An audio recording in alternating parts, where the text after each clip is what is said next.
Hey everybody, what I want to talk about today is a cultural shift in a philosophy of Brazilian Jiu-Jitsu. There's two contrasting ideas that I've learned throughout my training that don't work with each other, and one I think is very detrimental to a student, to a school, and to the sport as a whole. I'm talking about the idea of the law of the jungle versus the idea of the law of the farm. When I first started Brazilian Jiu-Jitsu, the academy I started in, the main idea was law of the farm. Everyone works together, the weakest person will be lifted, and ideally, everyone will be really, really good in the end. As opposed to law of the jungle. Kill or be killed, the strong eat the weak, dog eat dog, whatever analogy you want to use. But I think if you're adapting an attitude of the law of the farm in your school, if you're an instructor that's preaching that, or if you hear your instructors preaching that, I think it's a death rattle. I was told that complacency is a death rattle in your training.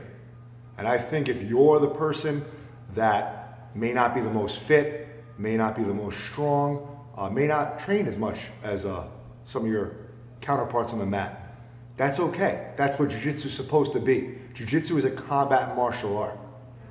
So if you're only working to go 30%, if you're not doing live training, if you're only doing calisthenics, you're not doing jiu-jitsu. And be clear about that. That's the distinguishment I want to make. And I'm not knocking anyone that goes to the gym in lieu of anything else.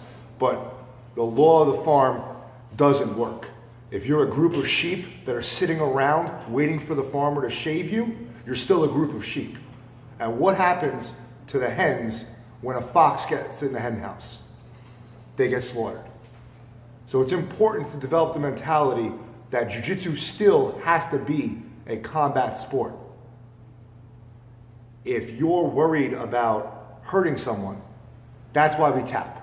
When you tap, you've killed your partner because you would have choked them to death or you would have broke their limb and they would have suffered significant injury in the real world. And of course, no one here dies. Never. But we're training with that thought in mind. And if you're training and being realistic and being true to yourself and true to the sport, it has to be law of the jungle. Let's talk a little bit more about law of the farm biblically. We sow what we reap. So if you're training weak with weak people and never going above 30 or 40%, you're gonna get what you sow. So it's important to understand that you can train hard. You don't have to train hard with everybody, but you need to be training.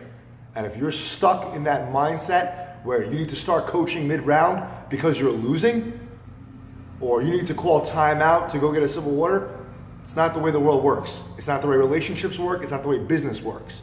That's why we do jiu-jitsu, to be a better person, hopefully.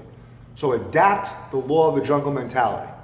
Oh, and what's going to happen? You're going to get killed? No. You're going to get injured? Yeah, you could get injured walking off the bus. So the question is, what are you really afraid of? Are you really afraid of being a jiu-jitsu practitioner? Or are you really afraid of real life outside? A good story to think about, and you could Google it. There was a lioness, and lionesses hunt about 1,000 times in their lifetime to take down prey much bigger than themselves, whether it be a hippo, a water buffalo, a crocodile, hyenas, and they have to provide for their family. So that's law of the jungle right there.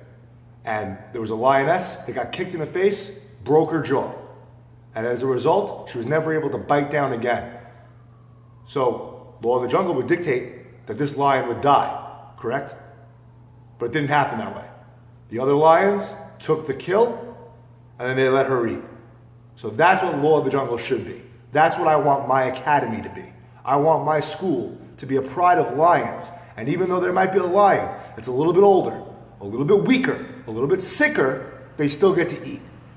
You need to be a team that builds each other up. Law of the farm doesn't work. I'll let my lions run through a hen house any day. And if you're preaching law of the farm and you're scared of the consequences, you're not doing Brazilian Jiu-Jitsu.